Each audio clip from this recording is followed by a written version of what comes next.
Hello and welcome to my first ever series on this YouTube channel, Getting to Masters.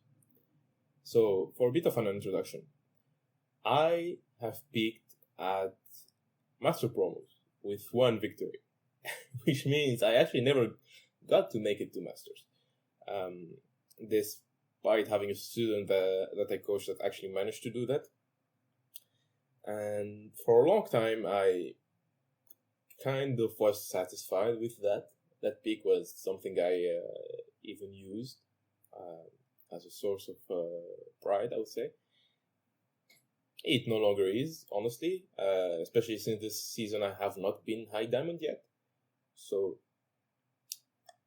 for a long time I thought, why not actually be my own student? Because I know I can do better than what I actually had, because a lot of the advice I give to people, a lot of the analysis I give to people, I do not actually apply to myself. So this season is going to be different. We're going to do this series until I get Masters or the season ends. But honestly, I am quite confident I'm able to get Masters because I already have a good grasp of my profile as a player and what I need to work on. And this series will definitely give me the framework to achieve that. So I'm going to keep this quick in order to let us reach the interesting part faster. I have two issues. The first is my lack of consistency. Generally, I average around 6 CS per game, which is absolutely garbage. A lot of it comes from me just being too impatient with my last hits, but also from poor macro plays, which lead me to actually get behind in CSing. And I think CSing is actually very important in order to be a consistent player, because that's a flow of gold income that's very reliable, contrary to winning skirmishes or getting kills. And someone who's high level and high CS can be as strong as someone with 10 kills in the proper circumstances and with the proper play. And the second mistake, which is actually tied to that, is I contest way too much stuff. I hate giving away objectives. I hate giving away plates. I hate giving away CS. So I just, a lot of the time, contest stuff I have no business contesting. And I think that's a big factor of why I am not performing as good as I would like to perform. Okay, so for our first game of the series, we have a matchup I only played twice, actually. Once on my EUS Smurf and this game that you're going to watch. So, this matchup is pretty good for Olaf, I think, especially after level 6, because you just get to ignore all the Sion CC and run him down. And with some good positioning, you can even position yourself in a way that he doesn't get to ult away from the fight. But the early levels can be a bit weird, I would say, if the Sion is good and he managed to poke you out of lane before level 6. Like, you can int your way to death, I think. But overall, it's quite the lovely matchup. I think it's very fun. For the Olaf, at least. I don't think it's very fun for the Sion after level 6 and after a couple items. Olaf definitely outscales Sion by a lot, especially if he's going for the Heartsteel build, because Olaf can just opt into Blade of the Ruined King with a tanky item component, and Sion just has no shot to kill him off. Okay, so very important here. Look at how I position myself. Because what the Sion players usually like to do is just sit in one bush and start charging their Q before you walk up to hit the minions. And once it's fully charged, they will just hit you for a huge chunk of damage at level 1. Some of them don't do this, but it's a good rule of thumb that if you don't see the Sion, you have to stay as far away of the bush as you can. And as you can see, I try to bait out the Q there. And now he falls for it. So this is very important when you're playing against Sion. You don't want to get chunked by that level 1 Q. So now I think this is where I start doing my first mistake. I'll talk about it after this trade, because this trade was very good.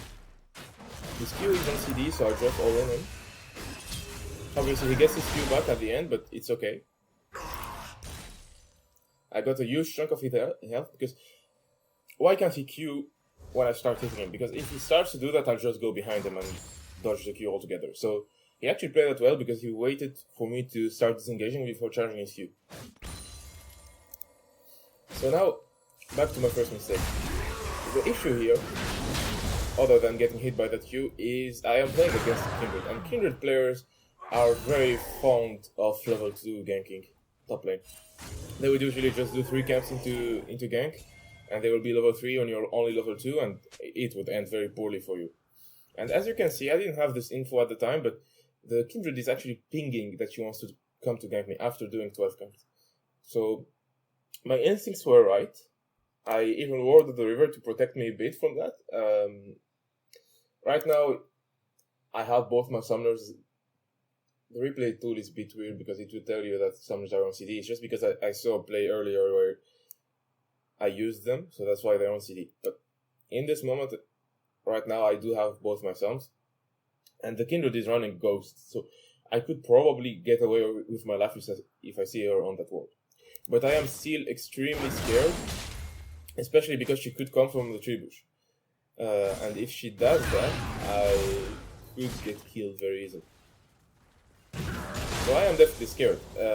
However, what's going to make me int is this. So right now I think the Sion is inting because this is a terrible Q. For me, it's an invitation to just kill him on the spot. And this is my first talking point. Honestly, it's tunnel vision. Like, I wanted to kill my opponent so badly that I forgot about the main thing I should be afraid of, which is getting level 3 ganked by the Kindred. And this Sion actually played that very well. I don't know if he did that on purpose. I would say yes, because he's positioning in a very inviting way that's very close to the Tribush. But I was so tunnel vision that I didn't see that he was baiting me. So I get baited. I start holding the Sion, then the Kindred hops in. And this is where I do my second mistake, because I definitely think I could kill the Sion right now. He doesn't have his shield, he doesn't... at best he has to flash away from this, and then I can burn my summoners to get away. But I think I should...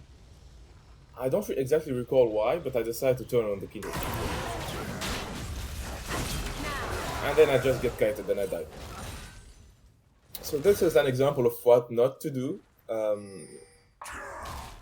I'd say consistently in the early game, your main concern has to be getting cheesed by these junglers, especially when you're the one pushing, because as you can see, I die on a push that didn't crash because of poor wave management and also tunnel vision. So the Sion could literally just base and walk back to lane and catch all of his wave unless my jungler crashes it for me. And if my jungler does that, the Sion can just trade his TP for that, and he still will be way higher in CS and in XP than me. However, the Sion is very greedy as well, and he ends up staying. The Gragas tries to annoy him a bit, but he miserably fails. But that's okay. He tried his best. He still gets the crash for me, which unlocks like a lot of plays for me right now. So the Sion is in a tricky situation now because he doesn't have mana, he doesn't have health. The correct play is to just base and TP back to lane. But for some reason he doesn't want to do that. So I protect myself from a repeat gank from the Kindred. This is very important for you guys that are trying to climb. Junglers like repeat ganking you. If it worked once, they will try again. And yes, it doesn't make sense because she already cleared her top side, so it wouldn't make that much sense for her to come back, especially since I think Gragas took the scuttle, yes. So, but you never know. Junglers are weird, and you have to protect yourself against weird things, especially around Platinum and Diamond, which is the elo of this account right now. So now that I know I am protected because River is warded and Tribush is warded as well, I know I can start to annoy the side. So if he chooses to stay, which he's doing, I can just let this wave bounce back to me and then look for an all-in at an appropriate time, which is exactly what I do. So I get poked there, but it doesn't really matter because he's running out of mana by doing that. And this guy is really not respecting me right now. I could kill him. So I position aggressively, wait for a Q to land. It does. A bit of poke. Now, when this Q lands, I know I just kill him. I just get killed. Especially when he kills like that. And this is the annoying part. Sion passive makes it very hard for you to play properly on your wave timings, and that might have been this entire strategy of this guy up to this point. Which is just to int, allow me with his passive, then TP back and deny me the wave management I'd like. And if he's seeing that far forward in the game, I am impressed, honestly. But I don't feel that threatened right now because I see the Kindred mid, so I can just keep contesting this guy for the wave. Obviously, he's gonna hit me for a good chunk as well, but I hit back as hard as I get hit, so it's okay. And this is where I do a slight mistake, which is I miscalculated. Well, it's not even that I miscalculated. I'm not even taking into account how much XP the Sion has. And this is a big mistake, especially in top lane when you get ganked and you get denied some XP. And your waving is in this state. When you are both level 5, you have to be asking yourself who is going to get level 6 first. And in this case, I could have made an educated guess that since Sion has caught every single wave of XP since the beginning of the game, he would get level 6 before me. But I did not do that, so he's just gonna get 6 on a minion, and he's going to ult me and force my flash out. So I even missed my Q, which is even worse.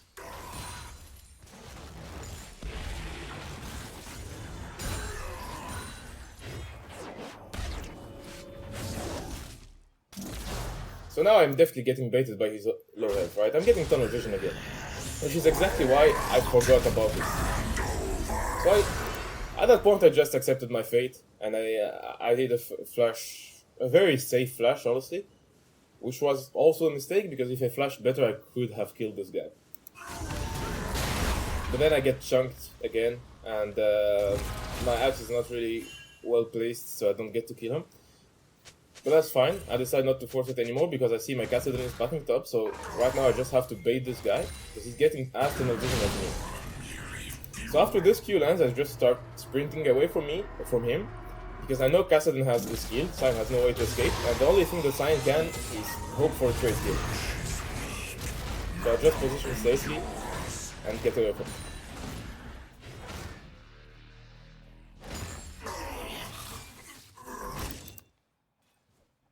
And here, I think I did another misplay, which is I should have just pulled the lane away from my turret instead of trying to kill. I just overestimated how much time I had to get the crash.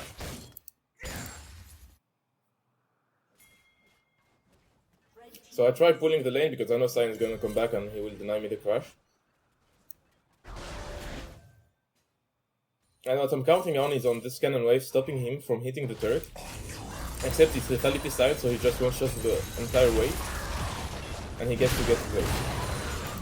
But that's kind of sad, but it's just minor mistake. In this situation, what's very important is you don't get angry.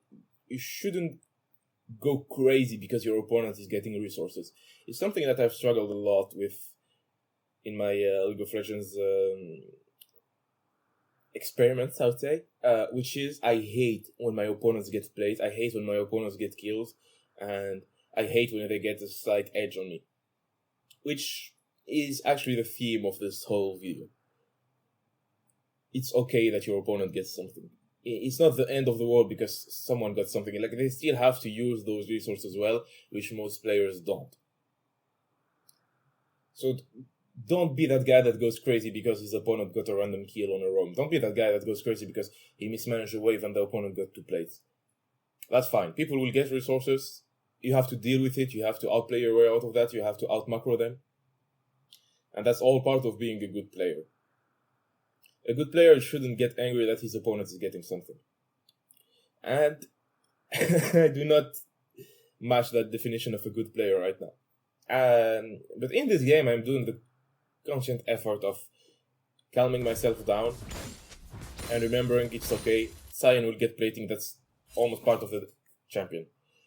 So here, I have a slight feeling Sion and Kindred are making a play for the mark because the Sion just came back to lane and he got a plate, but he randomly disappeared out of vision when the Kindred mark is on Gromp. So this is very greedy for me, because right now the correct play would just be to crush the top wave. Because Olaf can crush this in a heartbeat. And there's a chance they're trapping for me and they're ready to kill me, but realistically they're mostly making a play for this mark. So why is going to contest this mark a grief? Well, because of the reasons I just said. Like, it's okay that your opponents get resources. It's cool if you can deny it, but you shouldn't try to deny something you can deny. And right now, I definitely cannot deny this, because my mid laner is chunked and pushed, my jungler is on Raptors, so if I go face check this, I'm in a 2v1, and I have high chances of getting killed. So I drop a ward to see if they're entering the river at some point, the jungle at some point, and I start to try to deny this wall. And now I see them, thanks to my ward. And it would be a perfect time to piece off, because, as I said, like, the Galio has prio, the Kassadin is very chunked, and additionally, the Kindred is level 6, while the Gragas is only level 5. And right now, I would like to talk about a very important skill, which is context manipulation. Your actions actually set up contexts for your teammates' behavior. And right now, my actions are setting up a very bad context, which is a context for int. Because if we take this 3v3, we saw the Galio moving and the Sion is probably still hanging in the river right now. If we take the 3v3, we have very high chances of losing. But I ego this play, and I try to contest this mark when I have no business contesting it, and additionally my wave is in a terrible spot because it's meeting just in front of my turret, so it's gonna push towards my enemy, and I'm gonna lose a lot of minions while not much of my minions are going to die. So I really should not die on this timer. I really should go take this prio and then come back to contest the mark if there's still time. I'm gonna ego it very hard.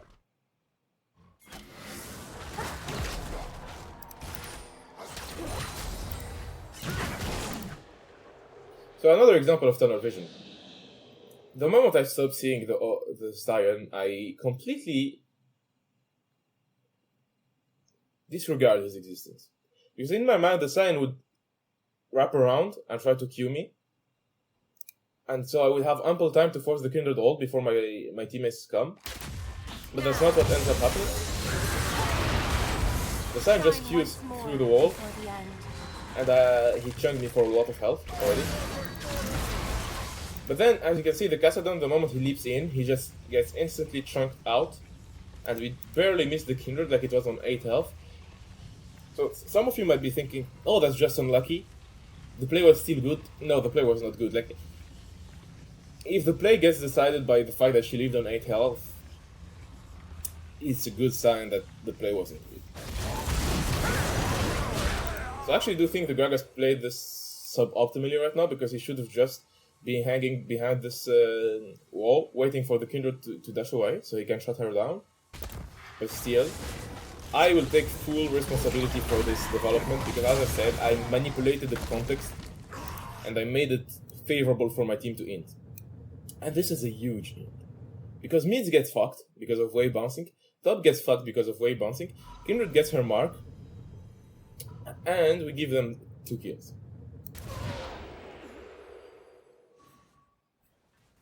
So as you can see, I am completely fucked right now.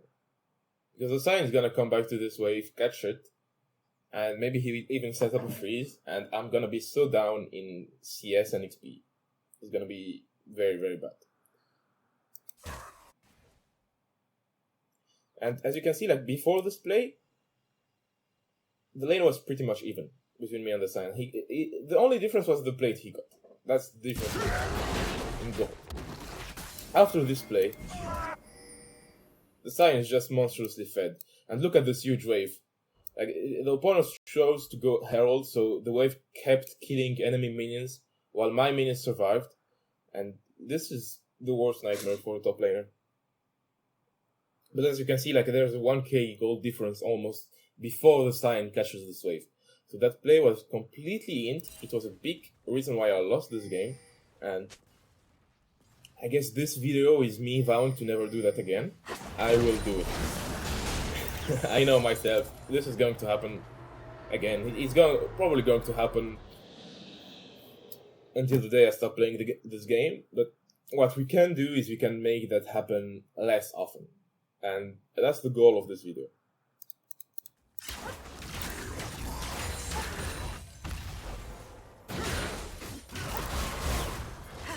So right now the Sion just decides that he wants to force a Herald play with the Kindred, which in my opinion is not optimal, because this gives a lot of breathing room to my bot lane. They can contest this wave when they are very low HP, because they see where they're going to be. Sadly the Gragas ends up playing suboptimally again, and he just gets killed. At this point I just want to trade kills, which I shouldn't honestly, because this is still me inting. Like, the Kindred has no bounty on her head, but since we're losing I expect it to be worth it to trade kills. So I chase her down, I get chunked before I kill her. Then the Sion picks me up, and sadly the Galio passed straight up, so the Catherine doesn't get to pick it up again. And again, I am the one who set up the context for the Gragas to die there. Honestly, if he played optimally, we probably get a double kill, but he didn't. And the one that initiated the play was still me. So maybe I should have had less trust in my Gragas since we're this behind and play more conservatively. I don't know, that's something that's up for debate, honestly. But I actually think I'm not going to review this whole game with you guys, because I believe the most important things have already been discussed, which are tunnel vision during early laning phase and context manipulation. So I'm actually going to wrap this up here, even though the rest of the game is quite possibly very interesting, but it's still a lot of the same mistakes that are happening, like trying to contest something you have no business contesting just purely out of ego. And that's something for me that I need to work on, and I believe it's the key for me in order to reach my goals. And it's probably the key for a lot of you as well, because I believe this is systematic for a lot of players, especially top lane players, because we don't get to contest much, so we really hate giving something away. But sometimes you have to know how to accept your losses and just look for a cross map, look for a way to not contest, to not give away the next objective, instead of just contesting the current one and dying and making the game even more unwinnable. That's pretty much it for me. Thank you for listening if you made it this far. Feel free to leave some feedback in the comments. I'm still new at this and I'm trying to get better, but I think this is a great start. Actually, I'm very proud of the discussions we had in this one, and I'd really like to know what you guys think down in the comments.